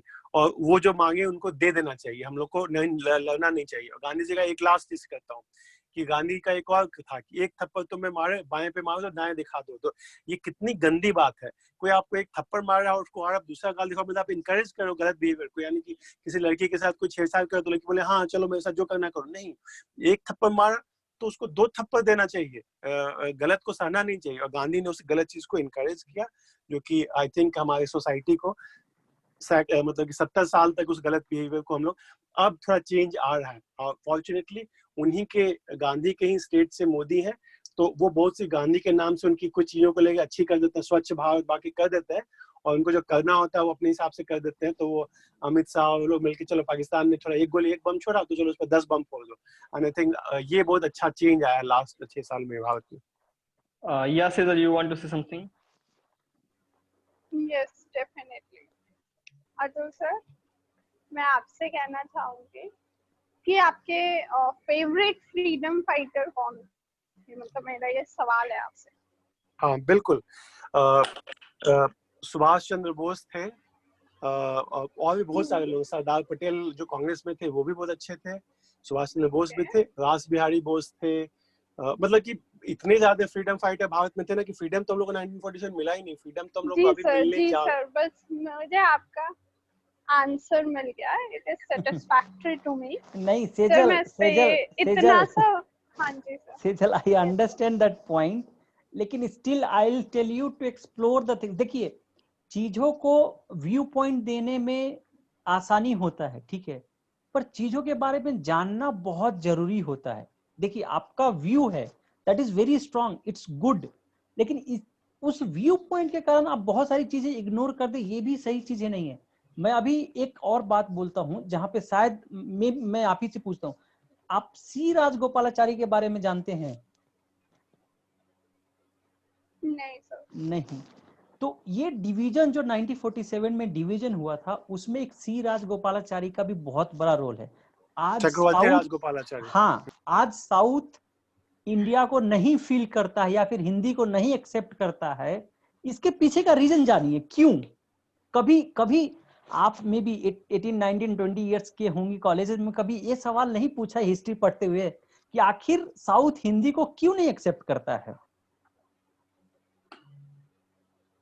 नहीं ये सर, मैं एक छोटा सा बस पॉइंट बोलना चाहूंगी। हाँ, आप जो बातें आज बोल रहे हैं, I am sure I am gonna to research on this, and I'm sure, so because I'm too determined to learn new things, and obviously I would like to get some new things over this place, but sir मेरा सिर्फ इतना सा point है, जैसे कि Atul sir ने बताया उनके फेवरेट फ्रीडम फाइटर्स कौन। सर कुछ तो रीजन रहा होगा ना, कुछ तो बेसिक सा रीजन रहा होगा कि उन्होंने भी महात्मा गांधी की बात मानी। सर मैं ये कहती हूँ, मैं आपको sir, 2 point, sir at least let me complete. हाँ ठीक है, आप कंप्लीट कर दीजिए। हाँ जी, तो सर कुछ तो पॉइंट रहा होगा कि उन्होंने भी महात्मा गांधी की बात मानी। दूसरी बात, हमारे को इंडिया की जो फ्रीडम फाइटर थी, वो मेरे हिसाब से सरदार वल्लभ भाई पटेल भी दिला सकते थे, बट गांधी जी ने सिर्फ उसमें एक छोटा सा, मैं सर उनके काफी सारे डिसीजंस के खिलाफ हूँ। Mahatma Gandhi is not a role model for me, but मैं ये मानती हूँ कि अगर किसी ने कुछ अच्छा कुछ बुरा किया है, तो उनकी बुराई की वजह से उनके सारे अच्छे कामों को आप बुरा नहीं कर सकते। नहीं, ये बात आपकी बिल्कुल सही है। उन्होंने क्या किया है ना, उन्होंने हमें एक लीडरशिप दी है, उन्होंने सारी चीजों को लीड किया है, जो कहीं ना कहीं इंडिया के फ्रीडम के बीच में काफी बड़ा बैरियर बन गया था, वो लीडरशिप से उन्होंने हटाया है। बस मैं इतना ही कहना चाहूंगी। और back to the topic, Ramayana के बारे में मैं जो बोलना चाहती हूँ, तो सेजल मैं थोड़ा सा बोलूं इस पे, और कि लीडरशिप वाली क्वेश्चन, लीडरशिप वाले टॉपिक पे ही, कि लीडरशिप जो होता है ना, आज इंडिया और चाइना में टेंशन चल रहा है, तो वहां पे बॉर्डर पे लोग मरने जा रहे हैं, तो आर्मी का जो जनरल होता है ना, वो कभी कभी खुद भी वहां जाकर अपने टीम को मोटिवेट कर भी, कल के वाले में एक आर्मी के कर्नल की भी जान चली गई उस जगह, इतने लद्दाख में। तो leadership is led from the front, not from the back seat.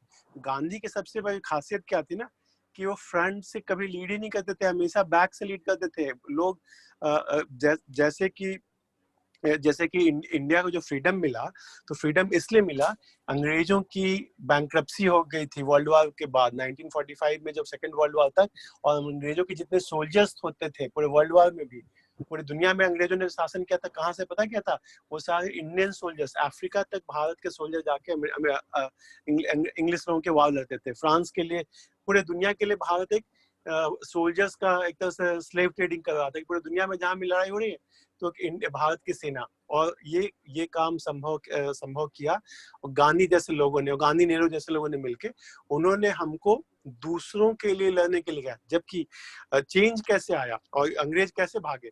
1942 के बाद 45 के आसपास में जब सुभाष चंद्र बोस ने इंडियन नेशनल आर्मी बनाई, वो जापान गए, जर्मनी से उन्होंने सुभाष चंद्र बोस का एक अच्छी बात ये, देश के लिए बहुत प्रेम था, भारत के लिए, तो उसके लिए वो कहीं भी गए, भाग के गए, सिंगापुर भी गए, चाइना भी गए, जापान भी गए, जर्मनी भी गए, हिटलर से भी मिले, जिससे भी उनको लगा कि मुझे अपनी माँ को आजाद करना है, भारत को माँ मान लीजिए, तो मुझे माँ को आजाद करना है, तो मैं किसी दुश्मन से भी, किसी क्रिमिनल से भी मिल पाऊँ कि यार मैं वो माना कि तुम क्रिमिनल हो, डॉन हो, लेकिन मेरी माँ किडनैप्ड है, उसको बचाना है, तो मुझे हेल्प चाहिए।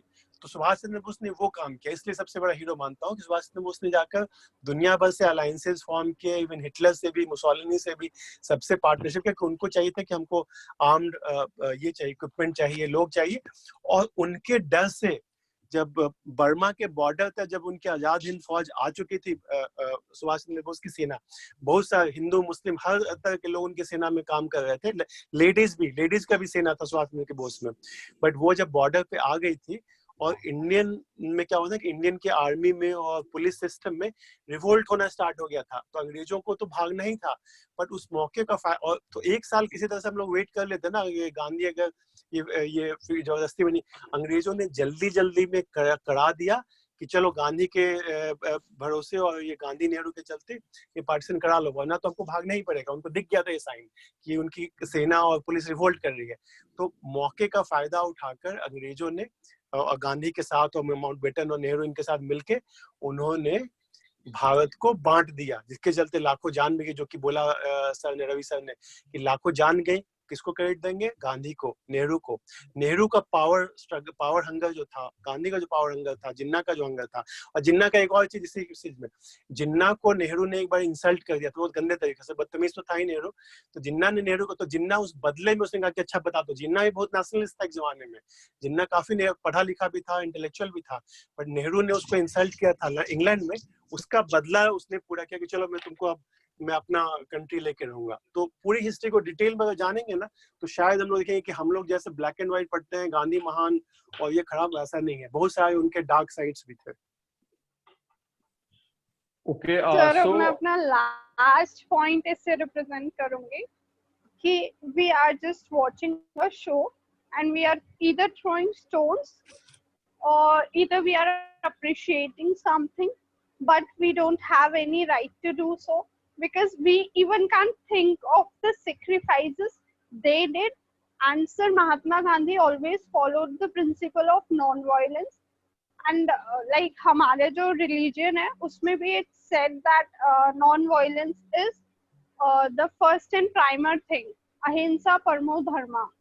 तो I can understand that a bit. ये मैं भी नहीं करूंगा। ये जो फ्रेज बोला था ना, वो आधा से एक पूरा 2 लाइन की पंक्ति है, बट फर्स्ट लाइन को बोला जाता है, सेकेंड वाली लाइन को नॉर्मली रिपीट नहीं किया जाता है। फर्स्ट लाइन में ये था कि अहिंसा पर मतलब कि करना चाहिए, लेकिन गलत का विरोध करने के लिए हिंसा भी जायज है, वो भी एक स्लोगन जिस बात को गांधी ने हमेशा छुपाया है और बाकी जो उनके फॉलोअर्स ने। गलत का विरोध करने के लिए आज भारत पे चाइना अटैक कर रहा है, हम लोग बोला नहीं हम तो गांधी के राष्ट्रपिता गांधी के ये हैं, तो हम लोग तो आप गोली मारिए, लेकिन हम लोग तो आपके अगेंस्ट धरना करेंगे और आवरण अनशन करेंगे। अब इंडियन आर्मी की क्या जरूरत है? आर्मी नहीं, हम बैठ के ये करेंगे, तपस्या करेंगे या फास्ट करेंगे कि चाइना मान जाए। क्यों नहीं मानता? लड़ना पड़ता है, देश को बचाने के लिए लड़ना पड़ता है। गांधी ने को लड़ना पसंद नहीं था, गांधी को मारना, दूसरों से क्या कहते हैं, साइड सीट पे, फ्रंट सीट पे नहीं बैठ के साइड वाले सीट पे बैठ के गाड़ी चलाना चाहते थे गांधी। ओके, सो फाइनली एक चीज मैं ऐड करना चाहता हूँ लास्ट में, एक बहुत इंपॉर्टेंट मैं फिर से टॉपिक पे आना चाहता हूँ बेसिकली। मैं कुछ बोलना चाहता हूँ टॉपिक पे सर आपका। हरी है या श्योर सर। हाँ, मैं टॉपिक पे या श्योर सर। यस जी अभी जस्ट अतुल सर बोल रहे हैं कि we should give a fight, so ठीक है, इट इज ओके, लाइक आज के means in this senior we can not always go with the Gandhian principle, but going ahead, like when we think of war and this type of things, so things are not that easy कि हमने यहाँ से attack कर दिया, so Chinese will keep quiet or something, they will very much chances are there they will form a coalition with some other countries. तो ऐसे तो means वो कहावत है कि if you take an eye for an eye the whole world will go blind. So अगर आप ऐसी प्रिंसिपल से हम आगे अगर करते जाएंगे, so definitely there will be a world war one day very soon. और दूसरा थिंग है कि even like regarding war there is a very good saying कि a war is never celebrated by the soldier, but is always celebrated by the one who never participates in it. So war बोलना जो है वो काफी means it is very looks good, हमारे देश के शान के लिए बहुत अच्छा है. It proves our supremacy also. But जब वो ग्राउंड लेवल पे जो हमारा नुकसान हो रहा है, जो हमारे सोल्जर्स की मतलब जो होता है, सो वो भी हमें कहीं ना कहीं पे देखना चाहिए. सो ये सब अकाउंट करते हुए यस. तो हरी जी सॉरी, क्या है कि मेरे क्लासमेट्स की जान जा चुकी है क्योंकि मैं सैनिक स्कूल से पढ़ा हूँ. कारगिल वॉर में बहुत सारे, सियाचिन में भी हमारे सोल्जर्स हैं. तो मैं वॉर के मैंने तो पढ़ाई की थी, सैनिक स्कूल में पढ़ाई की, आर्मी में जाऊंगा, मेरा सिलेक्शन वैसे नहीं जा पाया. तो वॉर के बिल्कुल मैं खिलाफ हूँ, लेकिन ये भी सीख मिली है कि आप अगर स्ट्रांग नहीं रहेंगे ना, आपने सामने वाले को नहीं डराया. जैसे कि एक मैं रामायण से राम से ही एग्जाम्पल लेते हैं. राम ने बहुत तपस्या की, पूजा की, जो अयोध्या जाने के लिए बीच में समुद्र है उनका था कि उनको क्रॉस करना था, करते रहे नहीं हुआ. और समुद्र की लहरें थी कि उनके, तो अचानक फिर राम ने धनुष उठाया और राम ने कहा कि पूरे समुद्र को मैं सुखा दूंगा. वो एक एपिसोड है, अगर आप लोग वॉच करेंगे. तो उसके बाद पैर हाथ जोड़कर फिर अचानक समुद्र दो भाग में बट गया और फिर राम उस पार उनके राम सेतु बन पाया. तो कभी कभी रामधारी सिंह दिनकर ने उस पर भी काफी अच्छी एक कविता और काव्य लिखी है कि शत्रु को कभी कभी लड़ना जरूरी नहीं है, शत्रु को डराना भी जरूरी होता है. तो भारत जो अभी कर रहा है ना मोदी जी के टर्म में, वो बेस्ट चीज यही कर रहा है कि चाइना से लड़ने की जरूरत नहीं है, चाइना को डराना काफी है. लेकिन चाइना को आप डराओगे नहीं तो जो सामने वाला जो है दबंग है, आपके मोहल्ले का जो गुंडा है, चाइना तो डरेगा भी नहीं सर. सिचुएशन ऐसा है कि चाइना अभी मींस डरने जैसे सिचुएशन में सच वो कभी नहीं, आप गलत सोच रहे हैं. चाइना डरा हुआ है ना, डरेगा कि सर ये गलत है. चाइना से पूरा दुनिया खफा है, बहुत ज्यादा डर रहा है.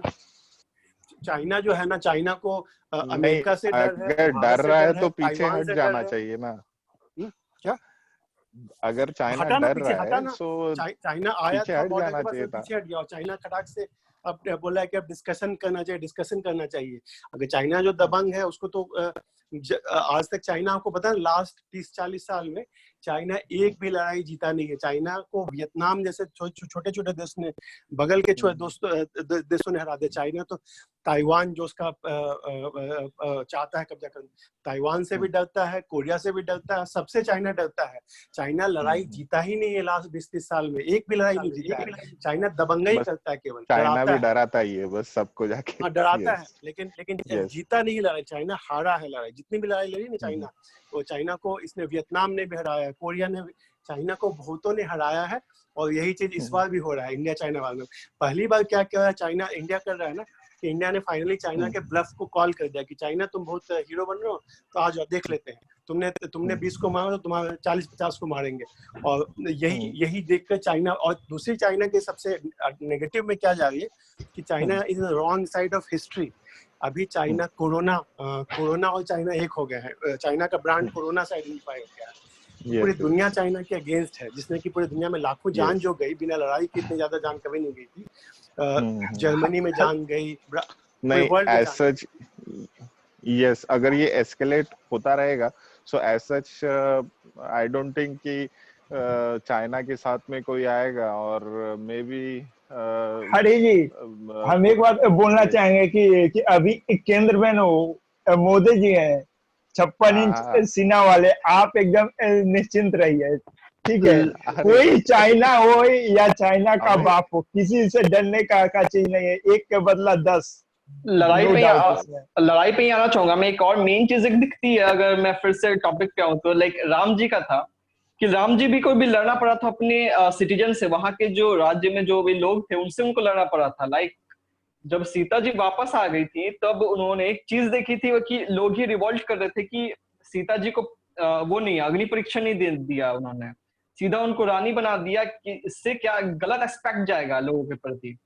तो राम जी का तो क्या था कि उनको काफी बुरा लगा था कि लोग ऐसा क्यों कर रहे हैं। बट ये भी एस्पेक्ट है कि आपको अपने लोगों को देखने के लिए, लोग जिस तरह नजरिए से देखते हैं उसको भी देखते रहने के लिए एक राजा को किस तरह से चेंज होना पड़ता है। ठीक है कि राजा ने अपनी थिंकिंग चेंज कर दी, अपनी वाइफ तक को छोड़ दिया, और वाइफ को ही नहीं छोड़ा, अपनी प्रेग्नेंट वाइफ को छोड़ा, जो कि काफी अगर इन द सेंस ऑफ अगर उसकी मतलब उसके अगर उसकी सीता के कॉन्सिक्वेंस में देखे कि अगर उसने फादर जो लॉकुस थे उनको अपने पिता का प्यार नहीं मिल पाया, तो उस सेंस में देखे तो राम जी का क्या रोल प्ले करता है। या अभिषेक साहब कुछ कहना चाहते हैं? या तो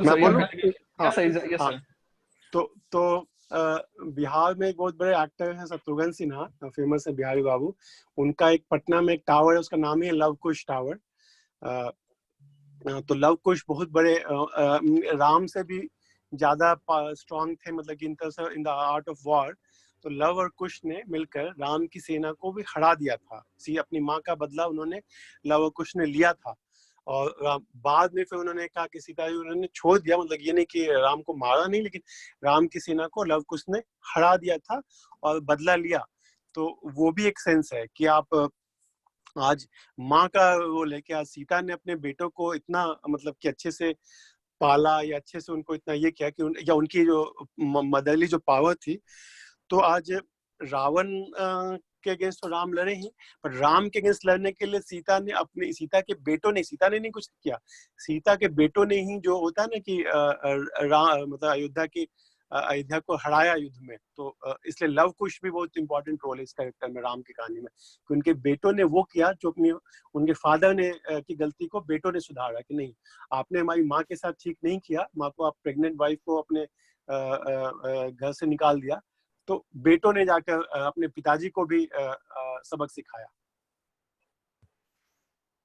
यार एक और ये भी चीज है कि क्या राम जी जो थे वो सही मतलब निकल पाए अपने एज ए फादर देखे उनको और एज ए सन देखे, sorry as a father as a husband देखे। Yes sir. हाँ, इसका एक और एस्पेक्ट है रमन, इसलिए मैं रामायण को ना बहुत ज्यादा मतलब कंट्रोवर्शियल मानता हूँ। आप छोटे छोटे एस्पेक्ट्स देखिएगा ना, अभी देखिए एक पर्सन राम है जो अपनी बीवी के लिए लंका जाके उतना long distance from Nashik to south and downwards Lanka जाके लड़ाई किए और लड़के उसी स्त्री को लेके आए, और लेके आने के बाद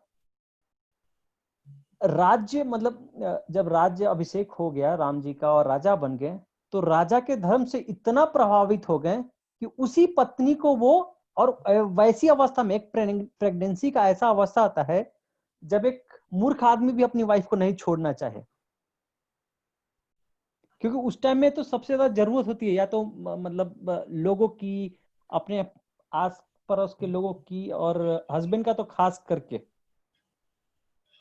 और उस दरमियान में वो उनको जंगल में छोड़ दिए, ये भी भरोसा में नहीं कि वो जंगल में रहेगी, कैसे रहेगी भी या नहीं रहेगी।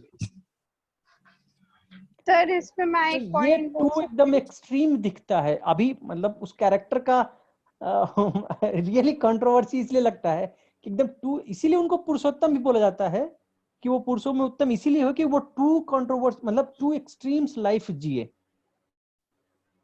Ultimate sacrifice. रवि जी पुरुषों में उत्तम होंगे लेकिन मानवों में उत्तम नहीं थे, यानी कि अगर आप वुमेन पर्सपेक्टिव देखें तो बहुत अच्छे पुरुष नहीं थे। हाँ तो इसीलिए हाँ, वो एक बेटा धर्म निभाए लेकिन पत्नी धर्म में फेल हो गए। पिता धर्म में सर तो मैं ज्यादा वर्णन है नहीं उनका। सर मैं एक चीज बोल सकती हूँ? हाँ बोलिए। हेलो। या श्योर।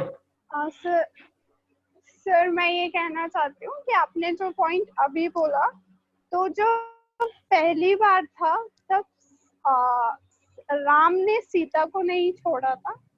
पहली चीज ये मैं थोड़ा सा इसमें बोलना चाहूंगी, क्योंकि जब राम जी ये सुन के आए थे तो वो काफी टेंशन में थे। He was very stressful at that moment.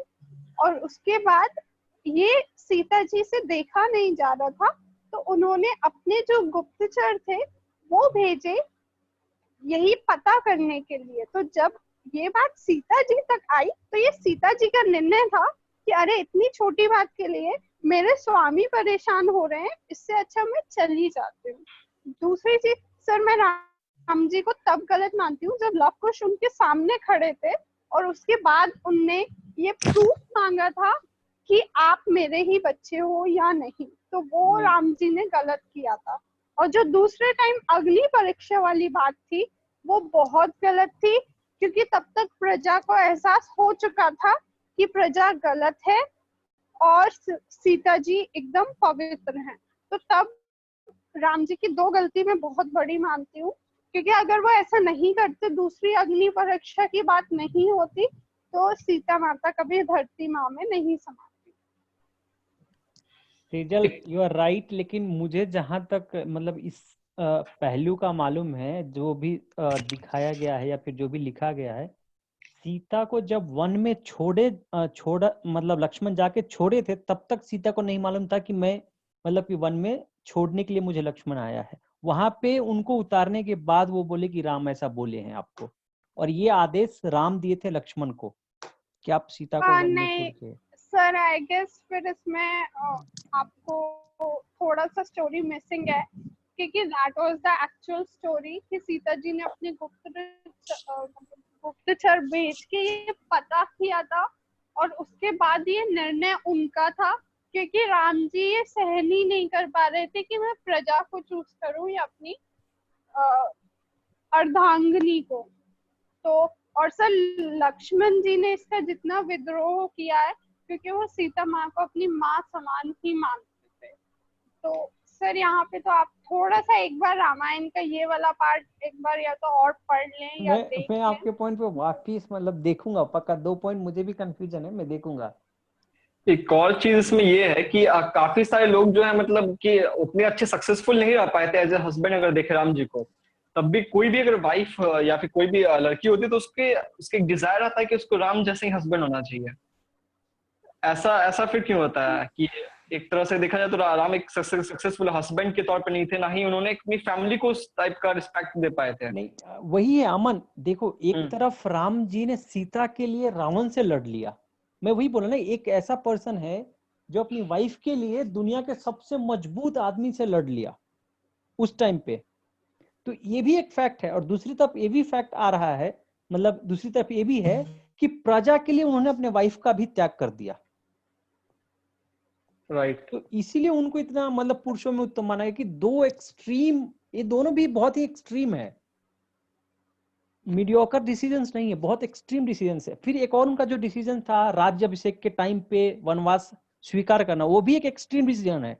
आप सोचिए कि आपको देश का प्रधानमंत्री बनाया जा रहा है और उस टाइम में कोई आपसे मांग लिया कि नहीं तुम नहीं बन रहे हो, और उसके बदले में आपको 14 बरस का वनवास दे रहे हैं, जहां पे आप जा रहे हैं कि आप राज्य कुमार हैं और आप जंगल में रहेंगे। आप जस्ट इमेजिन कीजिए कि आप राजकुमार हैं, आपका परवरिश उस तरह से हुआ है और आप जंगल में जाके रहेंगे अगले 14 वर्ष के कारण इस डिसीजन को लिए आप तो। और दूसरी तरफ है कि पूरा मतलब राज्य आप राज्याभिषेक हो रहा है, आप राजा बनने जा रहे हैं, और उस दरमियान आप ये छोड़ देते कि नहीं मैं जंगल जाऊंगा, मैं राजा नहीं बनूंगा। वो भी एक बहुत ही एक्सट्रीम डिसीजन है। आज के टाइम में तो पता नहीं, होना मुश्किल है। Right. Shyama sir, you want to say something? Sir इस पे ओके नहीं बोलो सैजल बोलो। सर मैं ये कहना चाहूंगी कि जो ठीक है राम जी ने सीता जी के लिए किया, बट अगर ऐसे हम दूसरे एस्पेक्ट से देखें तो जिस उद्देश्य से उन्होंने ये अवतार लिया था वो उद्देश्य पूरा करने का सीता जी सिर्फ एक जरिया थी। सेजल, तो मेरा maybe मेरा शायद मेरा पॉइंट भी वही है कि आप इस माइथोलॉजी इस पूरे सीन में अगर भगवान का फैक्टर छोड़ के देखेंगे ना तो आपको बहुत कुछ दिखेगा, लेकिन अब भगवान सर का जहां हम एग्जैक्टली बात कर लेते हैं ना तो फिर ऐसा होता है कि सब कुछ डिजाइन ही है, एवरीथिंग इज डिजाइन। देखिए गीता में भी वही कहा गया है कि अंश और मतलब सब कुछ कृष्ण का ही अंश है, जो होने वाला है वो उन्हीं के थ्रू होने वाला है, ठीक है। लेकिन जब हम देखते हैं तो एज ए कॉमन मैन कोई भी स्टोरी या कहानी को या फिर माइथोलॉजी को भी कोई भी इवेंट्स को एज ए कॉमन मैन ही देखते हैं, क्योंकि तब तक हमें भी नहीं मालूम रहता है। आज भी हम लोग अपने घर में राम और कृष्ण के अलावा भी बहुत लाइव लोगों को पूजते हैं। एक टाइम में बाबा ये कौन से हैं जो अभी जेल में हैं, ये लोग भी पूजे जाते थे, घर घर में पूजे जाते थे। तो उस टाइम में प्रारूप अलग था उनका, लेकिन आज प्रारूप अलग है। आज से लोग मतलब पूजना बात भी नहीं करना चाहता है। कल जो लोग उनके साथ में स्टेज शेयर करते थे, मोदी जी ही हैं। मोदी जी का कितना वीडियो है, आसाराम के साथ में बहुत अच्छा स्टेज शेयर करते थे। लेकिन आज उनका प्रारूप अलग है, एक अलग संदर्भ हो गया, उनके साथ में कहानी जुड़ गया है, जिसके कारण लोग का पूरा माहौल जो है। लेकिन एक टाइम था जब आसाराम बापू जी का, मैं गुजरात में था उस टाइम पे, मेरा स्कूलिंग गुजरात से, सैनिकुल से, ठीक है। उस टाइम में वो हर घर में पूजे जाते थे, और गुजरात तो छोड़ दीजिए, आप गुजरात, राजस्थान, दिल्ली तक उनका फिगर दिखता था हर घर, और मतलब कुछ दुकान वुकान में दिख जाएगा आसाराम बापू जी का पिक्चर। लेकिन आज देखिए उनका हकीकत क्या है। तो ये है श्यामा सर आप बोलिए प्लीज, मैंने इंटरप्ट कर दिया, सॉरी। नहीं, मेरे को तो अभी ये रियलाइजेशन हो रहा है कि मेरे को रामायण और तो दोबारा पढ़ना पड़ेगा और थोड़ा क्रिटिकली देखना पड़ेगा, बिकॉज कई सारे सवाल आ रहे हैं। जैसे एक तो बाली अगर इतना स्ट्रॉन्ग था तो बाली को साथ में क्यों नहीं ले लिया? ये भी एक राम जी का ये डिसीजन भी बहुत ज्यादा डिस्कस होता है। आप देखिए इतना वानर सेना को लेके इतना लड़ना, राम जी ने पीछे से वार चलाया था, तो उन्होंने बाली का सामने से वार नहीं किया था। हाँ, लेकिन पीछे वार करने वाला वो पॉइंट बनता है ना। हाँ सॉरी, मैं उस टाइम पे गलत बोल दिया था। बाली ने रावण को रखा था, और उस टाइम पे राम जी ने, जान रहा हूं कि मैं रावण से लड़ने जा रहा हूं, और ये बंदा है जिसने रावण को ऑलरेडी 6 महीना अपने वश में करके रखा था, तो मुझे उससे लड़ाई करना है तो मैं उसका हेल्प नहीं लूंगा। मैं सुग्रीव ऑलरेडी जंगलों में रह रहा है। उन्होंने ना पहले ही सुग्रीव जी से डील कर रखी थी, तो वो ना ब्रीच ऑफ कॉन्ट्रैक्ट नहीं कर पा रहे थे। और वहां में भी वाइफ वाला लफड़ा भी था। आप वही राम को परसीव किया जाता है ना कि दो बाली बहुत स्ट्रांग थे, और मालूम है कि जीतना पॉसिबल नहीं था, लेकिन फिर भी उन्होंने जिसको मतलब सताया गया था उसका साथ दिए, सुग्रीव को चूज किया।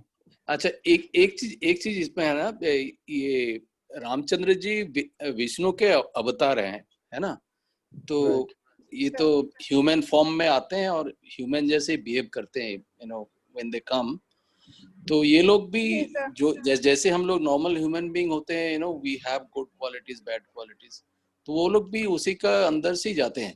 If you see the all the avatars and all, लगेगा मैंने एक तरीके से कि ऐसे क्यों किया, ऐसे क्यों किया, but then again they behave completely in the human way. नहीं तो बाकी लोग तो समझ जाएंगे कि ये तो भगवान आ गया। जैसे रामचंद्र जी को पकड़ लिए थे लोग, कुछ मुनि ऋषि जो जा रहे थे ना एक बार, आई डोंट रिमेम्बर, वशिष्ठ मुनि, राइट, कि तो ये लोग पकड़ लिए थे कि भाई ये तो नारायण है, ये तो विष्णु जी है। तो उस टाइम रामचंद्र जी को छुपना पड़ा था। तो ये सब है। और लेकिन आज का जो डिस्कशन है कि भाई रामायण से are we getting something today relevant or not, मेरे को तो लग रहा है कि nothing is working from this discussion.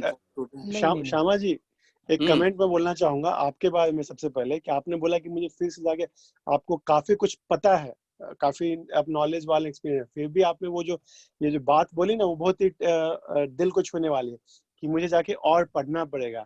अभी क्या है कि नॉलेज हम लोग के पास 1% होता है, बट हम लोग प्रिटेंड करते हैं कि हम लोग सर्वज्ञानी हैं। तो हर टॉपिक पे तो आपको नॉलेज इतना ज्यादा है, फिर भी आपने कहा कि नहीं, आपको कुछ नई नई चीजें सेजल से या और भी लोगों से नई नई चीजें मिली, तो आपने कहा कि मैं जाके फिर से और पढ़ूंगा रामायण को। तो ये बहुत इंपॉर्टेंट एस्पेक्ट है कि हमको एक्सप्लोर। और दूसरी बात है कि रामायण जो है ना, एक किताब नहीं है, एक लिखा था वाल्मीकि रामायण, बाद में रामचरितमानस तुलसीदास ने लिखा है, इसे भक्त लिखा था। इसके अलावा कंबक नारायण है, तमिल में अलग स्टोरी है, मतलब अलग अलग भारत में बहुत सारे रामायणे हैं। तो हम लोग ज्यादातर जो फॉलो करते हैं ना, वो हम लोग नॉर्थ इंडिया में वो तुलसी जी का रामचरितमानस ज्यादा पॉपुलर है, और ओवरऑल माना जाता है कि वाल्मीकि का जो मेन रामायण। लेकिन इंडिया में बहुत सारी रामायण हैं, और सब में अलग अलग स्टोरी में अलग अलग हीरोज, अलग अलग विलेंस। राइट। एक और पॉइंट है इसी में कि वाल्मीकि जी जिन्होंने रामायण लिखा था, वो एक टाइम में खुद ही बहुत ही ज्यादा मतलब नरभक्षी थे, मतलब डाकू थे। फिर उन्होंने हाँ, चंडाल थे। फिर उन्होंने ट्रांसफॉर्म हुए और उन्होंने राम के बारे में लिखा। तो राम के बारे में लिखा नहीं, शायद सीता जी को और उनके जो लवकुश थे उनको भी संरक्षण दिया था उन्होंने ही पाल पोसा था। और एक जो चीज मैंने आज सुना ना अभी, जे सीता जी को Ravan used to look at evil's eye. I had a different notion that Ravan respected like anything, yes, because he realized that sees the Shakti, and he never looked at Sita. He never from did that something angle. wrong. So वो Yes, कहानी मेरे को he मालूम never नहीं है did अब तक, something. so कि वो भी शादी करने गए थे, ये मेरे को मालूम नहीं है। So ये मुझे भी नहीं मालूम, but Ravan ji never did something wrong to। हाँ, ये बहुत इंपॉर्टेंट पॉइंट है। सेजल ने जो बोला ना कि उस अयोध्या, ये लंका में सीता के ऊपर टच भी नहीं किया किसी ने, तो वो भी अप्रिशिएट करना चाहिए कि किसी को आपने किडनैप किया, बट फिर भी उसको सेफ्टी में, सेफ एनवायरनमेंट में अच्छे से सीता जी काफी कंफर्टेबली वहां पे थी लंका में, उनके साथ कोई गलत व्यवहार नहीं हुआ।